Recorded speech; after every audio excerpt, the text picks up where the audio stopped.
Hi viewers, நம்ம எல்லாத்துக்குமே நம்மளுடைய ஸ்கின்னை வந்து நல்லா வந்து ஹெல்த்தியாக வந்து வச்சுருக்கணும். ஸ்கின் வந்து நல்லா சுருங்காமல் வந்து பிரைட்டாக இருக்கணும்னு எல்லாருமே வந்து ஆசைப்படுவோம் பார்த்தீங்களா.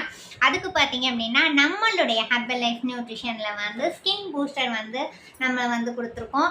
அந்த ஸ்கின் பூஸ்டரில் வந்து பார்த்தீங்க அப்படின்னா வந்து 30 பேக்கெட் வந்து இருக்குங்க. அதில் வந்து டெய்லி பேசிஸில் நம்ம வந்து ஒரு பேக்கெட் வந்து எடுத்து 300 ml வாட்டரில் வந்து டெய்லி வந்து நம்ம காலையில் மார்னிங் வந்து கண்டிப்பாக வந்து இதை வந்து எடுத்துக்கலாம். இது பார்த்தீங்க அப்படின்னா நார்மல் வாட்டரில் வந்து எடுத்துக்கணும். இதில் வந்து கொலாஜன் லெவல் வந்து அதிகமாக வந்து கொடுத்துருக்காங்க. அது மட்டும் இல்லாமல் வந்து விட்டமின் சி, B2, B6 எல்லாம் வந்து இதில் வந்து ஆட் பண்ணியிருக்காங்க. இதை டெய்லி நீங்கள் என்ன மாதிரி எடுத்து நம்மளுடைய ஸ்கின்னை வந்து எப்படி ஹெல்த்தியாக ஆரோக்கியமாக வந்து வச்சுக்கணும் அப்படிங்கிறதுக்கு நான் வந்து கைட் பண்ணித்தரேன். நீங்கள் வந்து கீழே என்னுடைய நம்பர் வந்து கொடுத்துருப்பாங்க. அதுக்கு கால் பண்ணி கேட்டீங்க அப்படின்னா இந்த ஸ்கின் பூஸ்ட் எடுத்து நீங்கள் எப்படி உங்கள் ஸ்கின்னை வந்து ஹெல்த்தியாக ஆரோக்கியமாக வச்சுக்கலான்னு நான் உங்களுக்கு வந்து கைட் பண்ணி தருவேங்க. தேங்க்யூ.